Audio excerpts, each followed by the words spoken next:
Hello, everybody. Welcome once again to a conversation here on Eruption. Today, we're very honored to have with us Mr. Oswald Osaretin, who is the Special Assistant to the President of Nigeria on digital transformation, and he's also the lead on the startup bill that was passed on the 6th of July and is waiting the assent by the President. Thank you so much, Mr. Oswald, for joining us. No problem. Thanks for having me. Excellent. Let's just start with you first of all before we get into nitty-gritty. So, who are you, right? Who are you? Where are you born from? What schools did you attend, basically, like university, secondary, and how did you grow up in Nigeria? Okay, so my name is Oswald Osaretin Guobadia. As you just said, I currently work in Abuja with the president, and I'm also the lead for the Nigerian Startup Bill. I've been an entrepreneur in Nigeria for about 16, 17 years, Well, and maybe over the last 2 years, been working in the public sector, and of course, working on this Nigerian Startup Bill. Wow, university. I didn't go to university in Nigeria. I went to university in the States. right. And secondary school, I went to most of my, well, about 50% of my secondary school in Benin, Oh, Greater Tomorrow in Benin City. nice. Excellent. And what did you study like in university? Undergraduate, I studied biology. Biology. hmm How? How did you transition from biology to this point? So I thought I was going to med school, but during my program, I realized I didn't want to go to med school. Then I Okay. thought I was going to physical therapy school. I was going to go to physical therapy school. Uh, But this is what they say about the time and point when you are born. I think the time that I was picking careers is back then when people used to just switch to IT mm. without any IT courses, right? You could just go start studying a book. Next thing you know, I mean, well, let me take that back. People are doing that now too, but that's when it first started, sort of. People just like take up a networking book and then go and take CCNA test. Next Yeah. thing you know, you're a CCNA and now you're configuring routers and switches. That's how that went. So I basically I took on a job sort of in between, getting into grad school and sitting idle. I took on a job that became a career. So there's a bit of luck there and a bit of a self application. All right, excellent. I want to ask you, so in the 21st century, right, you have a bit of experience in and out of Nigeria. Like from that point of view, so for the Nigerian that has kind of experienced both worlds, like how do you feel being in Nigeria in 21st century? Because you say you study in the States as well. So I'm guessing when university, right? I mean, with the internet boom, you kind of like spilled over to you when you were there and now seeing what all of the things that happen in Nigeria, like how does that make you feel as a Nigerian, and especially being so close to where power is in the nation? No, so I think I just said this yesterday or day before yesterday. It's an exciting time, an amazing time to be a Nigerian and to be an African. So it's. I mean, on one hand, it's a very hard time, right? Diet, a lot of things happening that make things difficult. So that's the obvious. Let's take the obvious, right? But it also presents a lot of opportunities, right? And and we accused of saying that and taking the situation a bit lightly because it may seem like it comes easier for me, sort of, right? Considering where I'm sitting and maybe my experiences, but I don't think that's completely true. Mm, I think in your question you asked something about being Nigerian in the 90s in America. There was no such thing as a category of being Nigerian. In fact, I think young kids at that time used to pretend to be other things than Nigerian, mm, right? So mm. Nigerians in England probably pretended to be Caribbean. Nigerians in America pretended to be Caribbean. You know, So you are but American. but now I think I was in America, so I think Yeah. now people are answering their full name. If your name is Babatunde, Wo Bitadi Oyibo or Nigeria person that in London or wherever they calls you Tundi or BT. No, no, no, no, no, no. My name is Babatunde. So there's been a transition, where being Nigerian and being African is now it has a position in the world for several reasons. I mean, music, are positioned in a number of careers, right? A number of things that we run globally, the things Nigerians are doing globally, and it goes through the arts and culture, music, and a number of different sciences. Even athleticism. You see what I see with the World Championship, and that's just showing our potential, right? So those are the opportunities. There's massive potential in sports. There's massive potential in music. There's massive potential in a number of different categories. Yes, I agree.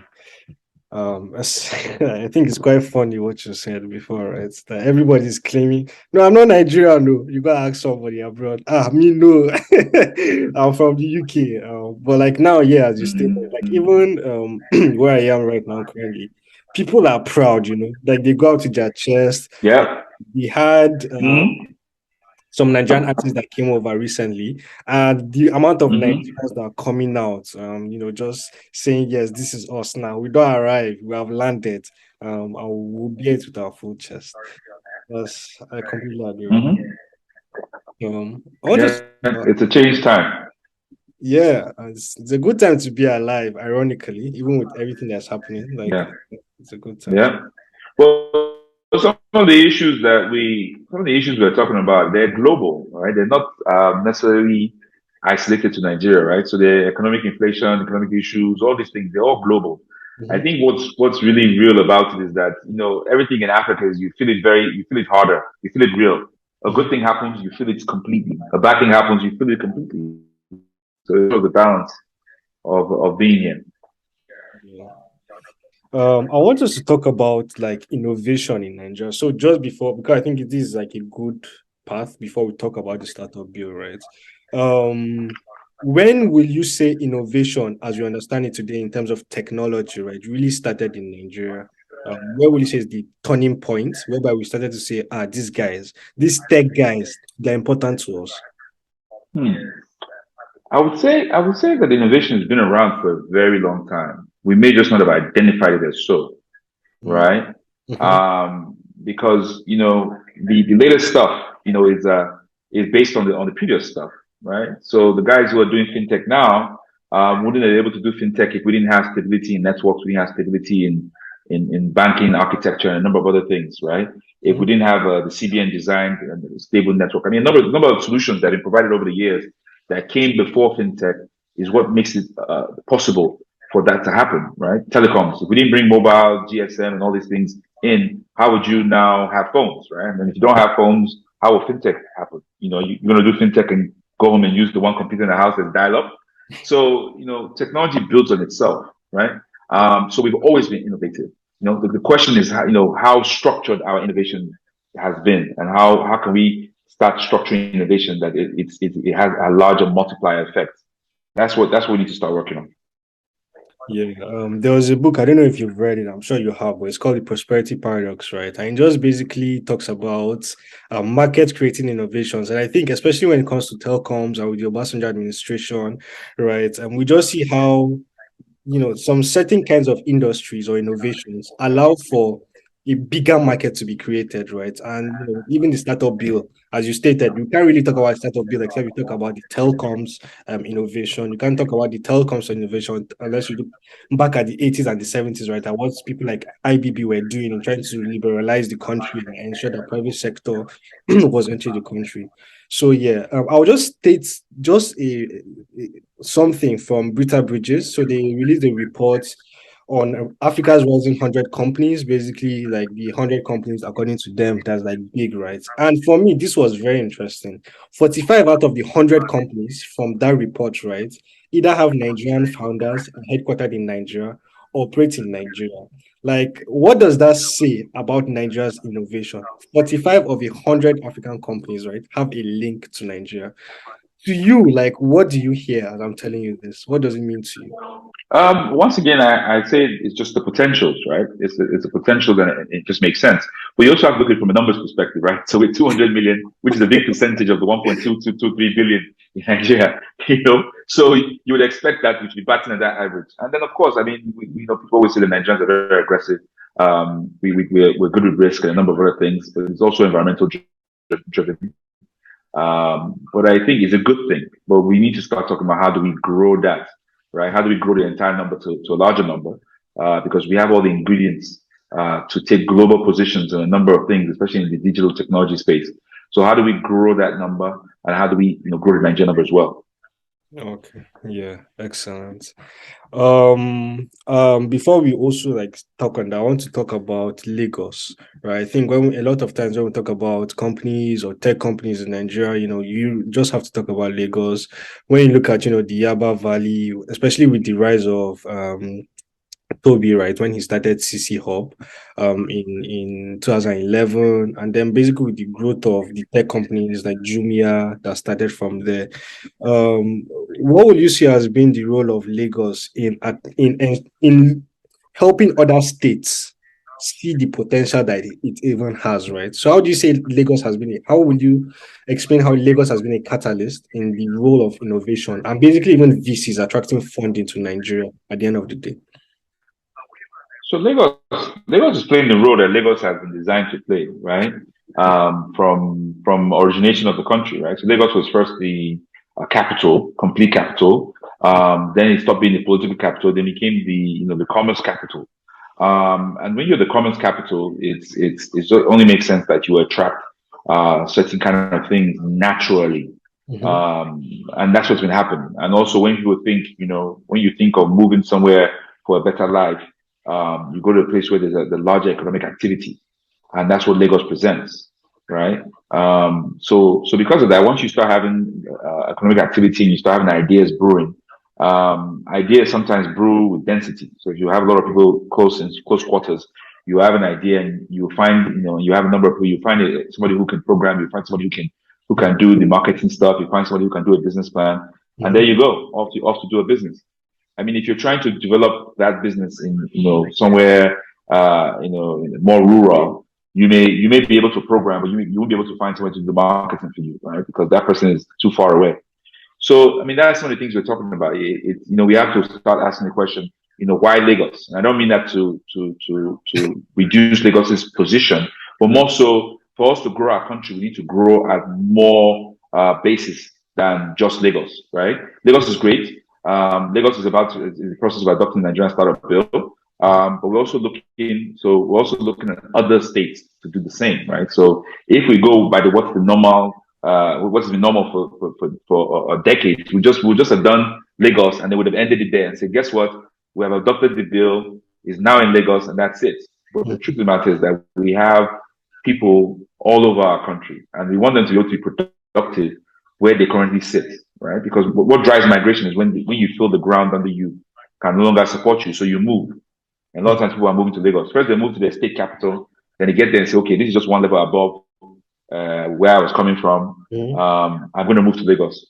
You know, so we want to be able to have digital ecosystems building at our village level, right? When you're not having startups that started in a village, 30 minutes outside Akure, as opposed to all of them being Lagos or Abuja or the key places we know.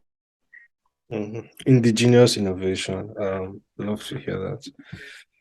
So for what is the startup bill, Mr. Good. Oswald? Like for someone that has never heard it, how will you explain it? Like what exactly is it bringing to the table? So I would say that, startup bill, like any other bill, is a set of rules, right? I like to think of it as seeds, but it's a set of rules that guide the relationship, right? And I recently just said, it just came to me recently that, there's no country that we admire that has a wild, wild west when it comes to ecosystem, but there's always rules that guide the relationship. And that's what the startup bill does. The startup bill is a framework on how to develop our tech-enabled ecosystem, how to support them. And that's what the bill is supposed to do. So the provisions in there are all seeds and foundations to help from different perspectives, right? So if we're talking about research, there's a seed in there. If we're talking about getting your startup, into the Nigerian Stock Exchange, there's a provision there for that. If you're talking about supporting hubs and financial districts and so forth, there's provisions in there for that. And obviously there's incentives, tax incentives and other kinds of incentives in the startup bill to help support the entity. So the idea is a set of rules that's supposed to help create the enabling environment, like we keep saying, because that's the objective, create the enabling environment for your startup to thrive in Nigeria, to make Nigeria an attractive place for you to come do your startup. Okay, excellent. You're also the lead of the Nigerian startup bill, right? So I guess you know kind of when it started, like the story behind it. And we really like to know, like, how did the idea of having a startup bill come about? Maybe to you and the people you're having conversations or talking with, right? And how did that spur a wider need to adopt it for the whole nation? So what is the story behind the startup bill? So I would say the need of one has already always existed. I mean, somebody recently just said to me that they existed, we should have done this yesterday as opposed to now. Um, it's always been there. But this particular instance of trying to do this, because it's been tried before. And when you talk to people tell you either we've tried to do it, we're having meetings about it, or you have senators who actually said they were trying to develop a private member bill and so forth and so on. What happened in this particular instance is that, on my appointment as a senior special assistant to the president, I had a meeting with a few of the members of the ecosystem, and the conversation, went from a number of different issues, about how, the ecosystem is thriving or not thriving, the issues and the things that are happening. And what came out of it was that, one of the key things that is required is that legislature to guide the relationship between the public and private sector as it concerns tech-enabled startups. So that's where this came from. And then, of course, His Excellency, the President, also gave a speech where he basically said it. He basically said that, Nigerians are trying to create fantastic ideas. They're intelligent people, they're achievers. And, what we must do is create legislature to help them. And this is the actualization of that. So this is legislature to actually help the tech enabled startups. Okay, excellent. I think it's very important that, whenever this bill will be spoken of in 20, 30 years, right, that we remember basically the key people. I think just your positioning, right, was kind of, if you like, using the term destinies, like you're destined to be there to ensure that this bill happens, right? Because I'm really doubting. If I want to say that, Yeah, I'm really doubting you if can it would say have that. happened so fast. Because I mean, the first time you guys started it, I think you had like a plan that's on your website, right? And you guys have not gone too far ahead from that time. Mm. I mean, when you compare to how long bills take in Nigeria, like it was very fast. So like the destined man for the startup. Yeah, yeah. We're probably 13 months or something like that. Yeah. Okay. To talk about, so in the bill, especially in your website, right, you guys describe something called the startup portal. What is the startup portal? Can you just explain it to us, please? Okay, so one of the things we thought about, so I mean, this took a lot of deliberation. We sat around and tried and figure out, okay, what are the issues? And some of these issues can be as simple as, when I need to file this document or when I need to register for this, when I have to do this, how do I do it? Right? So yeah, let's think, if you think about the statement I made earlier, about we need this innovation to be happening in our villages. You are in a village outside of Jigawa, and you need to fill out a form in Abuja. Must you come to Abuja? Yeah. So it's literally the portal you're talking about. Startup portal is actually called support and engagement portal. And Mm, what we intend to do there is bring all the MDAs that you will have to interact with as a startup, and it will be a growing list, and have them there so you can actually access and process the documents and the request and the regulatory things you need to do through this portal. And then that's just one part of it. And then also, other access to, funding, access to benefits in the bill, access to third party funding will all happen through this engagement portal, right? So it's going to be fully automated. So, and the third parties, when they heard about this, they said, okay, yes, that's great because we want to do certain programs for startups. Maybe we want to do certain programs for startups. Let's say, for instance, women, right? You mm, can just do a search on there and pull up startups that are women founders or have a woman founder and go mm. ahead and do your program, right? And it's more targeted and documented because those startups would already be labeled in as startups in Nigeria. Okay, interesting. So it's literally like a portal, an actual portal whereby you can just search for. Yeah, All right, excellent. yeah. So it's a support and engagement portal. Oh, okay. Nice. You spoke about funding, right? How does so I'm just trying to think as because this is the policy, the bill is start coming from the government, right? And then the business people are the business people. If we look at the capitalist system as a whole, right? One of the things that really drives businesses, especially business models at the end of the day, are companies that are able to find their way out of problems, right? Because the business in itself is an actual business. The business model works, that's been tested before. When you talk about funding in the startup bill, my first question is is it the government that funds or does it facilitate other people, right? Like VCs to fund? And then secondly, will it kill, will it make some businesses lazy in the sense that, they will now be dependent on the government or whoever supports that fund and then not focus on how to make the business work for themselves? No, so the parameters around funding is still being will be determined, right? It's not a funding that would make you have a crutch. It becomes a crutch. It's just a funding to spur you on, right? So, and we literally call it seed funding. Funding that will come through the bill will probably come through third party, and that would just be basically VC funding. And the only reason why it will come through the engagement portal is because being that you're already there and already labeled in, it's easier to just, it's almost like you show up and you have Mhm. certifications, and then being in the startup bill label will just be one more certification you add to show to your VC as that you're benefiting from the Nigerian startup bill and some of the benefits. That should be a plus, right? That that you're able to benefit from the incentives in the country, as opposed to not having those incentives. So if I was a VC and I was going to invest in you, and it's possible to get tax incentives in your country, and there's an investors incentives in the bill, to be in the Nigerian startup bill to invest in you. So Mhm. that's just one of the ways we're looking at it, right? So it's not that the Nigerian government is looking to hand out money to startups. No, we're looking to probably do no problem. We're looking to do seed funding just to enable you to start and move on. And then we're hoping that you'll get on your own feet and run that business, and the business model makes sense. You ultimately will survive. Hmm. Okay, that's very clear, and I think it's necessary as well. Are there any tax benefits for companies, like people, right? Incentives. There, there are a number of yeah, there are a number of tax benefits. I'm still waiting for the final version to come out of the National Assembly, so I can't really speak to them. Right. But there are tax benefits that address companies, tax benefits that address angel investors, tax benefits that address investors. There's tax benefits around how your investment is managed. Are you in free own?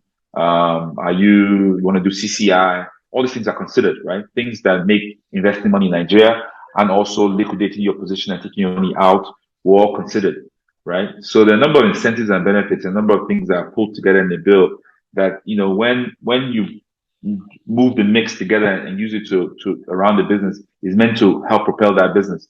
And ultimately, like I tell people, this is just version one. Ultimately, when we start working the bill and living through the bill, and we see things that need to be changed and things need to be escalated, then we'll move on to do amendments, to help the bill. It's a living document. It's never going to be perfect. It's always going to need pruning and trimming and adding and and moving it forward to ensure that we get the right mix for the ecosystem.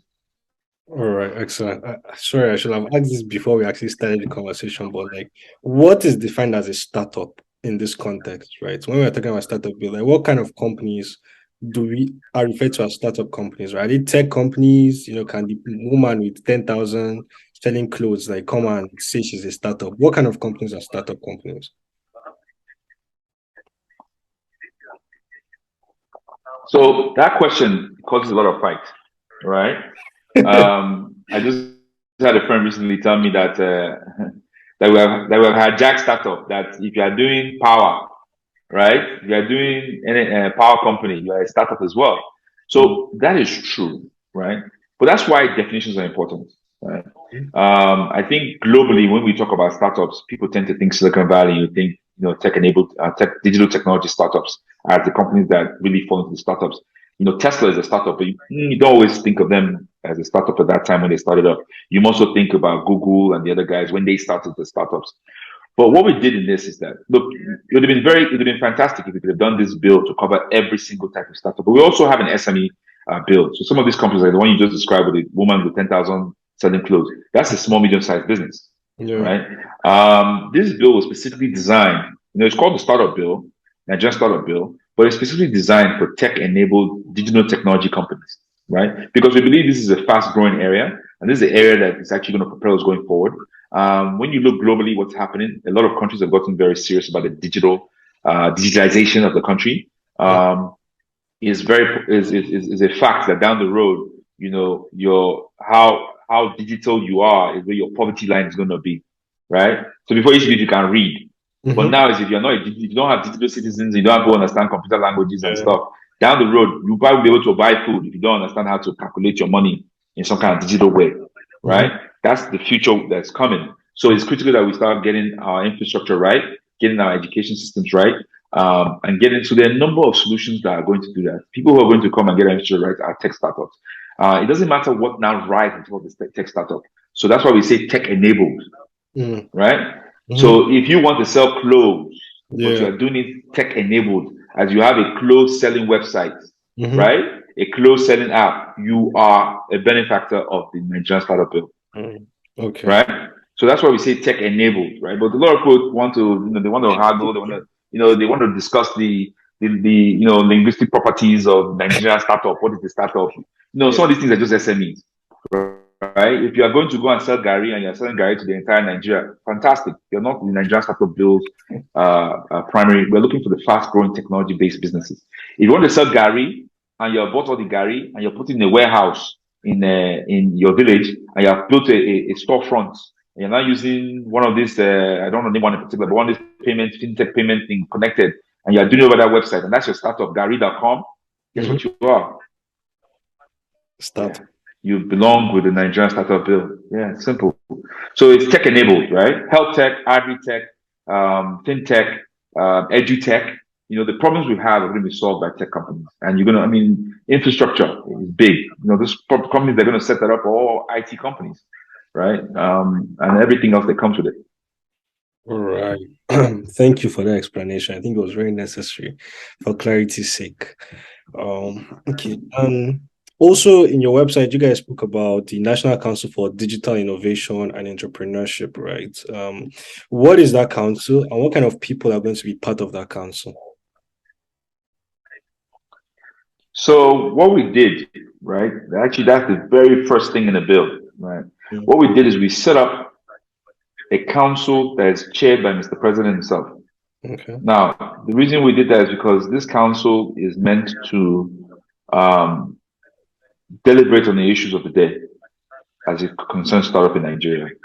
So if you think about any regulation policy that needs to be done by an agency, it needs to go through the council, presented to the council. The council is chaired by Mr. President and is co-chaired by Vice President. Actually, it's not co-chaired; it's deputized. But the language we'll clean up when we see the final bill. But ultimately, the president and the vice president sit on there. Members of ministers that actually have cover activities that affect startups, like Ministry of Trade and Investment, Ministry of Communication, Digital Economy, sit on the council, and a number of other entities and other ministries, CBN, for instance, SEC. But then we now move on to the private sector side, where we do have Nigerian Computer Society, and CPN, and a number of other people who are sitting on the council. And we also have practitioners. So we want to be able to get funders on there, we want to get startup founders on there. So there's a balance, right, on the council. And the idea is that, when the council sits, it will set agendas and deliberate on things, set agendas for the quarter, and it will be executed by the secretariat and other entities that should execute the task at hand. Okay, excellent. Thank you. I so at first I thought it was like more institutional based people on the board, but as you said, founders, I guess like it's that balance, right? Because so it's not be skewed at the end of the day, like in 30 years or in 20 years from now, and then the government has total control without the support of private people who are actually running the bill. No, we have private people because we know because one of the biggest things the bill is trying to accomplish, one of the things that we're really working on, is to increase collaboration and engagement. That's the foundation of the bill, Okay. right? To increase collaboration and engagement between both parts of the ecosystem. One part of the ecosystem is made up of practitioners, which are the founders and the funders and so forth, and the other part of the ecosystem is made of the policymakers, right? So both these parties make up the ecosystem. So it's critical that these two parties speak and they talk. So you'll notice when you finally get the bill, when you read it, you'll notice that there's a lot of collaborative and engaging type structures in the bill to ensure that everybody's talking to each other. There's even a consultative forum that would have almost anybody who signs up to it that sits on the side of the portal, and it's meant to be engaged by the secretariat. So it's an active, continuous thing. The secretariat is not off just doing what they need to do. The secretariat and the consultative forum engage each other to ensure that the execution of the mandates of the council are followed. All right, excellent. Mr. Oswald, imagine you're 60, imagine you're 80 or 90 years old, thereabout, right? And you're there probably somewhere in... Because I'm almost 60 already, Ali. That's like stretching further. By God's grace, 80, 90, right? And you're sitting back, reflecting back on Nigeria, right? What will you say your dream will be for the startup bill, right? So when you're 80, what will you expect, or what do you want the bill to have reached by that point in Nigeria? So what I would hope for is that we remain engaged, right? And this is not government. I'm talking about, both sides of the ecosystem remain engaged. And signs of continued engagement would be that we've done amendments to the bill. We've made it better, right? My vision statement is that, startups start in our villages, right? So when you watch any of these startup people in America, they say, "Oh yeah, I started my startup in the garage." Well, we don't have garages in Nigeria, right? It's garages is a minority. There's no garages here. We may have a carport, but that carport is outside. So our lowest common denominator, our lowest point of lowest point is a village, right? So I would like to, when I'm 80, 90, to see that the new global businesses, the ones driving global positions, was started in a village, the outskirts of a big town in Nigeria, right? So that would show that we've done a number of things right. If you're able to start a startup in your village, that means the infrastructure has been done right. The infrastructure got to that village. It means that education was done right, that somebody in the village has learned computers from primary school and has gone to university and come back to his village because it's comfortable to be in his village. And in there, he's started a business, and guess what? He was able to get other people, other two-legged resources around him to help him develop the business because they're all in their villages. Yeah. So the vision statement carries a lot of work that we need to do to ensure that people are able to develop global businesses from their villages. All right. Thank you. I love your village philosophy. Like, I've never heard it before, and it's very interesting, especially in comparison to American garage stories. So now let's talk about you, Mr. Oswald. What is your Nigerian dream? So same position, they're 80 or 90. Like, what do you want? What kind of nation do you desire Nigeria to become? I'm going to take you back to what I just said, because what I just said basically carries a lot. So it's one thing to have learned computer science in your village. It's another thing to have learned computer science in your university, which is 2 hours drive from your village. It's a whole other thing to go back to your village, right? So if I'm saying that the ideas will be developed at the village level and executed there, and it becomes a global business from our villages, it means that our villages are now very, very comfortable. Nobody's rushing to Lagos to go and sit in Yaba, right? People are, the people in Lagos are already in Lagos, and they are also doing great ideas in Lagos. They don't want you to come. Stay where you are and do it. So I see a country where we're all developing our local resources, right? So you develop an idea that is close based on what your exposure and your experiences around you, and it now becomes a global business, right? Like you live in a state that has coconuts. Now you've created an app that helps you export coconuts all over the world, and you're doing it from your town. right? So those are the kind of things we're talking about. It doesn't even sound that innovative, but it's a solution, right? You Mm. know, you live next to some fancy spring that gives the freshest water or something. I don't know. I'm just giving examples, of things that, of course, these things can also influence other things because you live in a very mountainous area. You may decide you want to make a video game about hopping from hill to hill. All of a sudden, this video game is not the biggest video game in the world, right?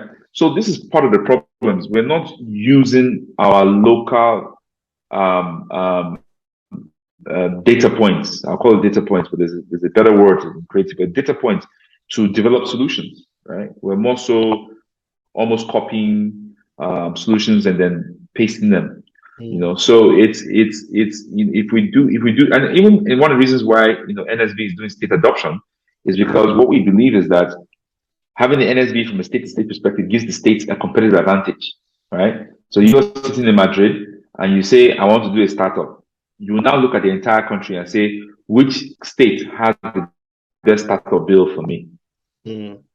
Which state offers the best incentives for what I'm trying to do, right? Because that state doesn't support your business because it's a tech business, then you may go to another state that doesn't have a port, and then now start trucking your stuff to the state that has a port. So these are some of the things that I think once the states start to do their own startup bill, it will now be tied into the economic plan, and they will start having ideas how to interconnect all the linkages Yeah. between this and that, and then you start solving economic problems. So that's the issue, is that we have a lot of resources. We're so blessed, but they're not connected, right? We have fruit. We call it fruit. We eat it and we throw it away. But inside that fruit is one of the most expensive nuts in the world, Mm. right? You know that, right? Mm-hmm. That thing we call fruit. You remember it? Which one precisely? Is it cola It nut? calls fruit.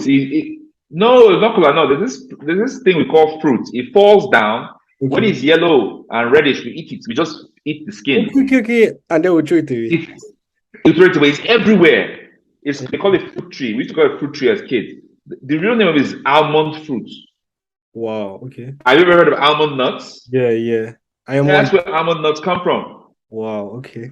Right. And we have it everywhere in front of everybody's house. In fact, if people, I don't think people eat it anymore because when you go to some places, you just see it all over the floor, like a mess. It'll be going rotten. That's almond fruit in there. Almond nuts in there. Hmm? The same almond nuts that if you're trying to buy in a store, you will pay you pay some euros. We Uh-huh. have it here all over the place. So the linkages are the issues. Hmm. It just so happens that we're working at it from the digital economy and digital solutions, digital technology perspective. But ultimately, the linkages between a digital solution and what's on ground needs to be connected. And that's one of the things agri-tech has been doing. People have been creating agri-tech solutions for particular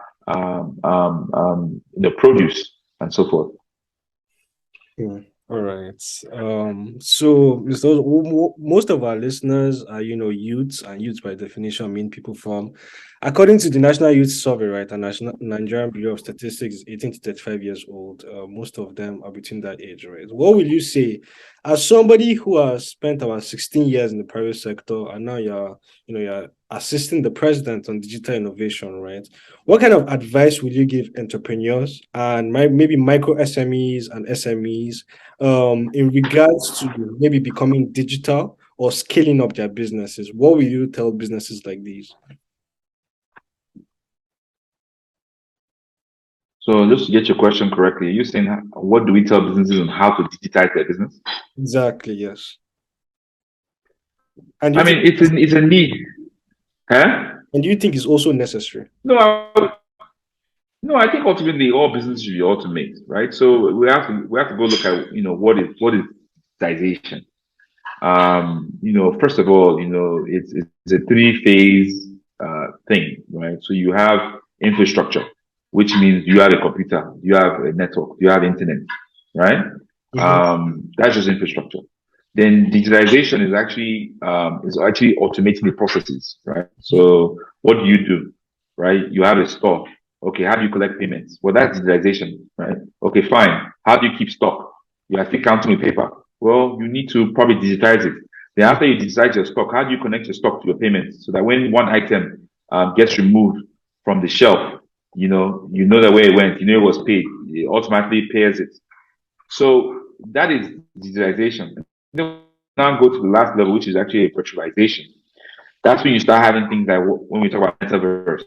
Mm-hmm. Do you understand? Yeah. Right? So you have an identity on real Earth, but now you have a different identity in another location, another sub reality. Yeah. And you cannot do the sub reality if you have not done digitalization in real reality. Like we don't know your name is John. You cannot go from not knowing you are John to Yeah. all of a sudden being Philip in some unknown world, Yeah. right? And also, if you look at solutions like what Amazon is trying to do, when you just go into the shop, grab things and walk out, that is complete automation. That's end-to-end digitalization. That's a mode of virtualization because the items are now living in their own sphere. You go in there, you take a cup, you walk out, right? That's Yeah. when you have reached the very ultimate spot of digitalization because they now know who you are, they know your identity. It's all interconnected. You Mm-hmm. walk in there, they say John has come in the store. John has picked up toothpaste. John has picked up water. John has picked up chicken. Yeah. Okay, John has left. Charge John $10 because that's what those things cost, Mm-hmm. right? That's when you have all the linkages. When you have the linkages, that's when you can now start to virtualize. Can now start being altered reality. John can now go from there and now go to metaverse and go and eat the chicken. Mm-hmm. You know, and you see down the road they'll probably start doing things where you can. Well, they already sort of do. You can buy something here and use it in the metaverse. That's what happened. You put tokens in your game. Yeah. They're already playing with it if you think about it, right? So if that's what I mean by when I say that it's critical that we get the infrastructure right, get our digitalization right, and start to do the linkages. Mm-hmm. Otherwise, down the road, where if you want to buy food, you have to first go to the metaverse, come back to the metaverse, and come out you collect in the metaverse to buy food locally. If you don't have metaverse, Uncle, so this is all for you young people to go and figure out, right? So, we need to get our act together. So we need to get our infrastructure right, we need to get our digitalization right, and Mm-hmm. then we can start truly building businesses. But that also applies to your business, right? So what is it you are doing? How do you automate it? There's almost no business that cannot be automated. You sell clothes, fine. How many clothes do you have? If I ask you right now, how many red shirts do you have? If you don't know, then you're playing with fire. You should be able to look at your phone and go, I have 30 red shirts. Oops, one just got sold. It should be that level of automation. Mm. This conversation has been so insightful, Mr. Oswald. Thank you so much for your time. Thank you for explaining to us much better what the startup bill is and basically what the future holds, as well as allowing us to see what's in your mind as regards village philosophy of innovation. We appreciate your time and Yeah, just speaking to us today. no problem. Thank you for having me.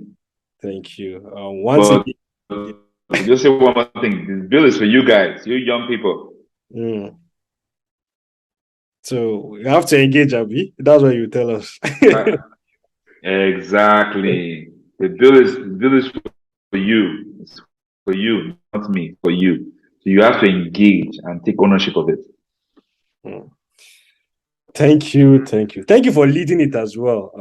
And as we said, maybe you're a man of destiny to have been positioned there with all the experience you've had in the private sector, and now everybody listening, this is Mr. Oswald, special assistant to the president on digital innovation, and also the lead on the startup bill. And you have heard what the startup bill is all about. As we wait for the assent to the president, as you've heard, take advantage of it, engage with it, and make it yours at the end of the day. Thank you so much, sir. And maybe we'll see, maybe that 90 years or 80 years, we'll come and talk to you again. Oh, perfect. Have a nice day. Have a nice day. Thank you, everybody. Bye.